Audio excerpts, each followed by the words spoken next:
Story 1, Hitchhiker's Guide to the Galaxy.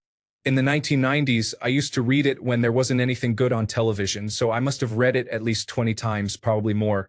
Story 2, The Name of the Wind and the Wise Man's Fear, especially since one of the main mysteries of the book series is a fictional tale that is told in different ways throughout the books.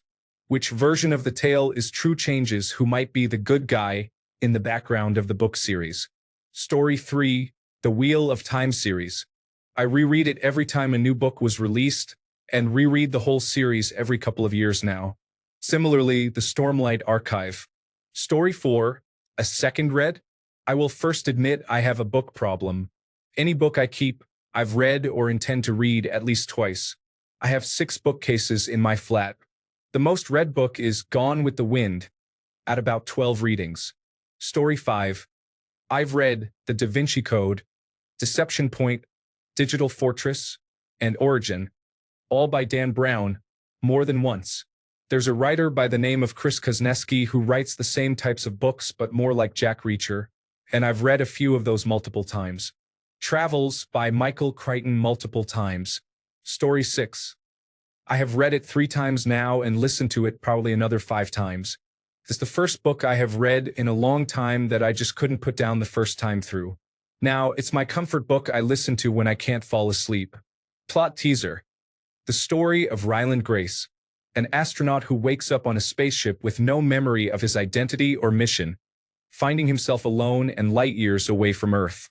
As he slowly regains his memories through flashbacks, he discovers he was part of a last-ditch effort to save humanity by stopping a solar-dimming event that threatens to extinguish life on Earth. They just wrapped filming the movie adaptation starring Ryan Gosling. Story 7. Lolita, Hear Me Out. Yes, Humbert is pretty gross with his fantasies and justifications, but the literature and the internal monologues are brilliant, no matter how twisted they are.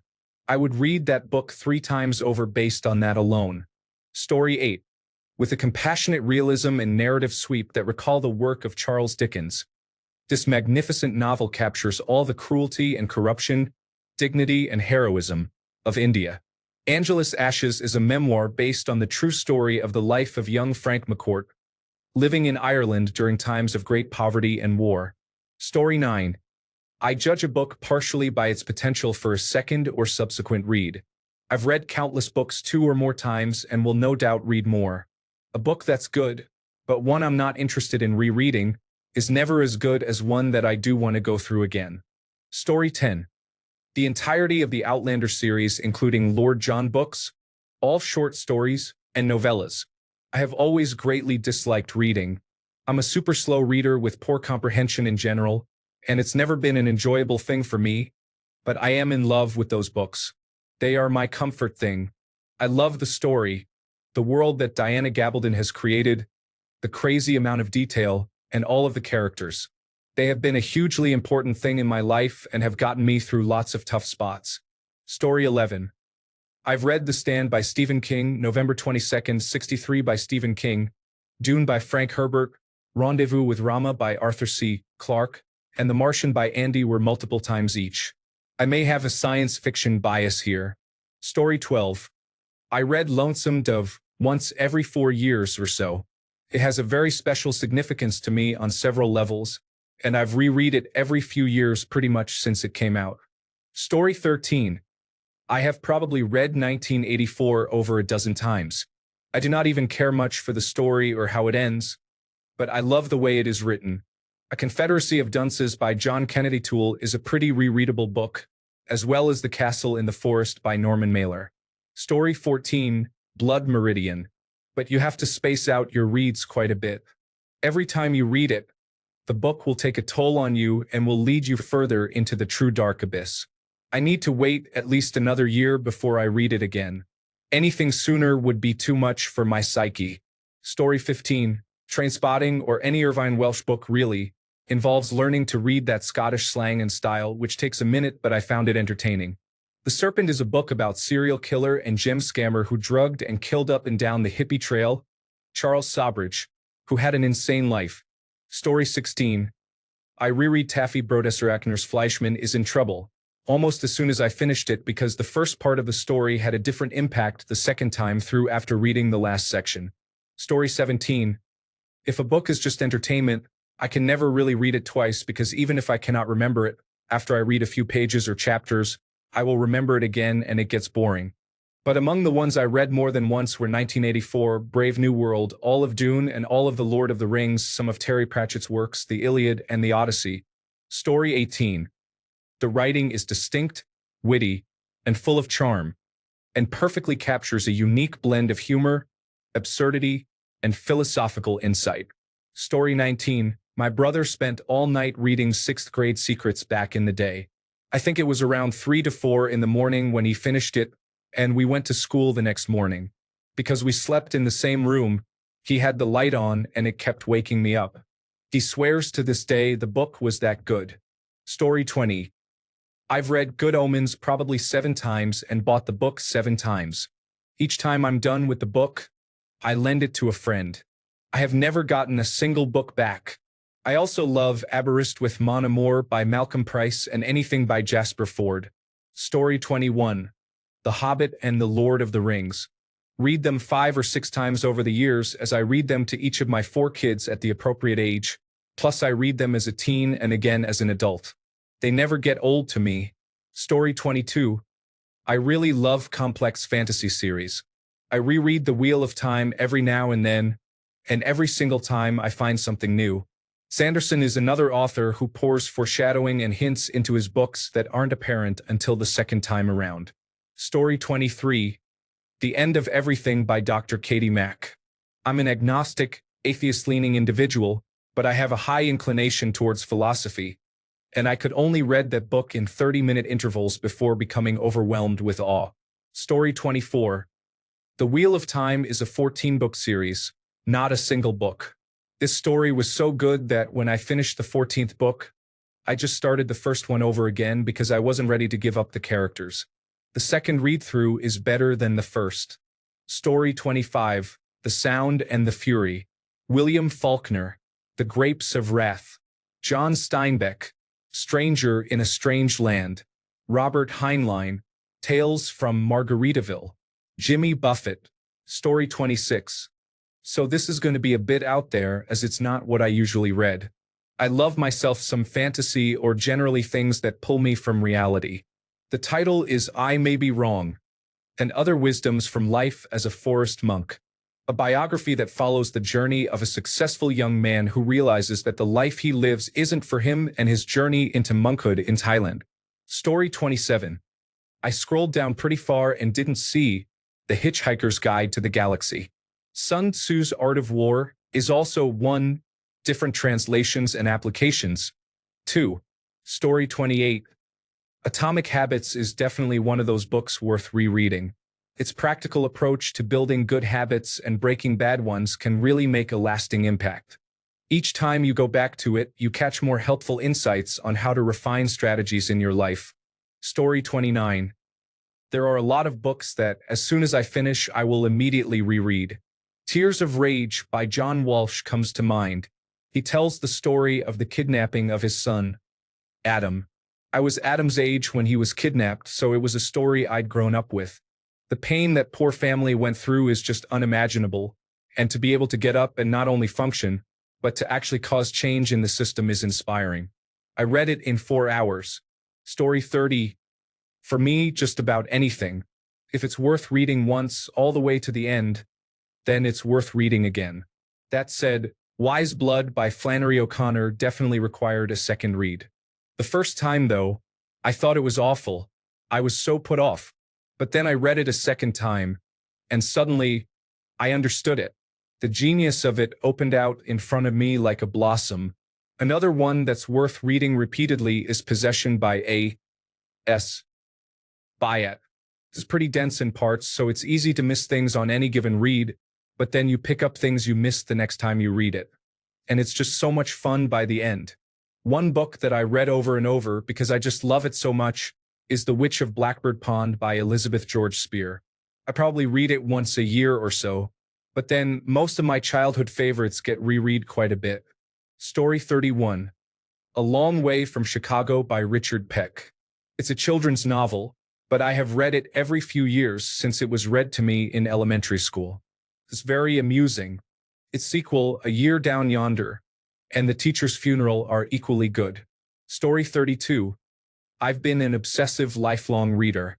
I've read everything from classics to philosophy to comic books to graphic novels.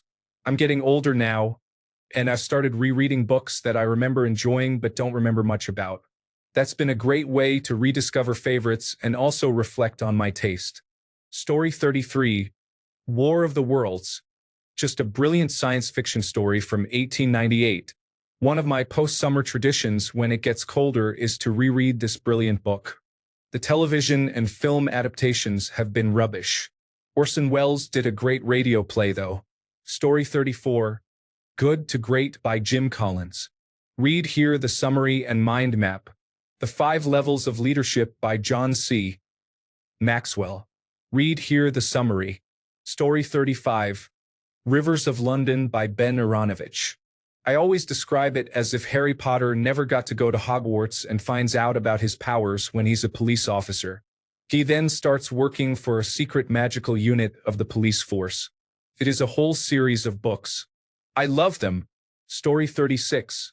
Treasure Island by Robert Louis Stevenson. One of the greatest pirate stories. Short chapters. You'll be through it in no time. Story 37. The Little Prince.